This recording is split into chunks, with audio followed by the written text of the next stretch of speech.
Hello, my name is Michaela Valdez, and I chose to analyze Log Cabin Blues by George Hamilton Green. It's a rag for solo, xylophone, and piano accompaniment, one of several that he composed actually.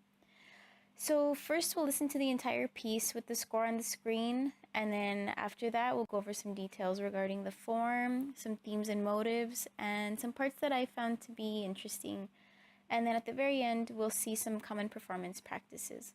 So here's Log Cabin Blues.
Okay, so this is a diagram of the entire piece. The form is a minuet and trio.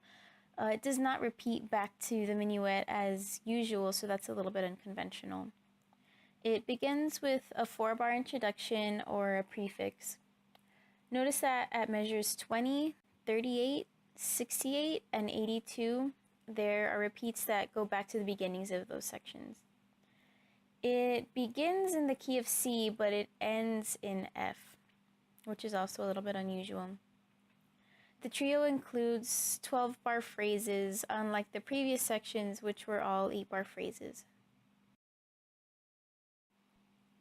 The sections will be labeled A, B, A prime, C, and D.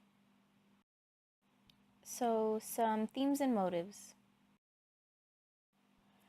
Here is the A theme. If it sounds familiar, it's because you've heard a tune called Old Folks at Home, and that's also known as Way Down Upon the Swanee River, and that's the state song of Florida. Notice the syncopation in both the melody and the accompaniment. That is present throughout the entire piece and is actually very common in rags. Here we have the B theme, and the syncopation continues. Notice that more beats include a syncopated rhythm than in the A section, and this continues to happen. So this is going to be our C theme. This is where the tune takes a couple of different turns. First, this is the point where it modulates, and it does so to the key of F major or 4. And another thing, as I had mentioned before, the phrases are now grouped in 12 with subgroupings of 4. Here's the whole phrase with all 12 measures including the second ending. We can see the groupings of 4 bars from rehearsal number 57 to the end of the first system, and then the first measure of the second system to 65. Right there at 65, the third grouping of measures starts, and we have the first and second endings after that. We can also see here that this phrase follows a typical blues progression. So it has 4 bars of F, with the last one tonicizing 4 as an F7 chord. And then we have 2 bars of 4, followed by 2 more bars of tonic. After that, there's 1 measure of the dominant chord, followed by a cadential idea, which is the 2-5-1 right there. And that is the PAC in F. And after that, at the end of the next measure is a dominant chord, which acts as a turnaround for the repeat. Right here we have the most extensive version of the syncopations we heard earlier in the melody.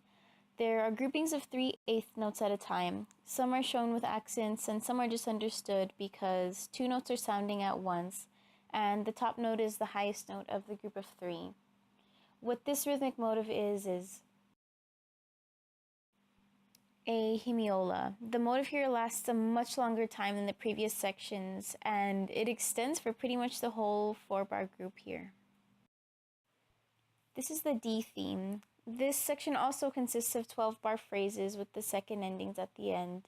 It's grouped basically the same way as the previous section was, 4 bars at a time. Alright, so now we can look a little more closely at some parts that I found particularly interesting about this piece. In measures 19 through 22, we see and hear the phrases ending with this lick right here, which connects the tonic chord to the dominant.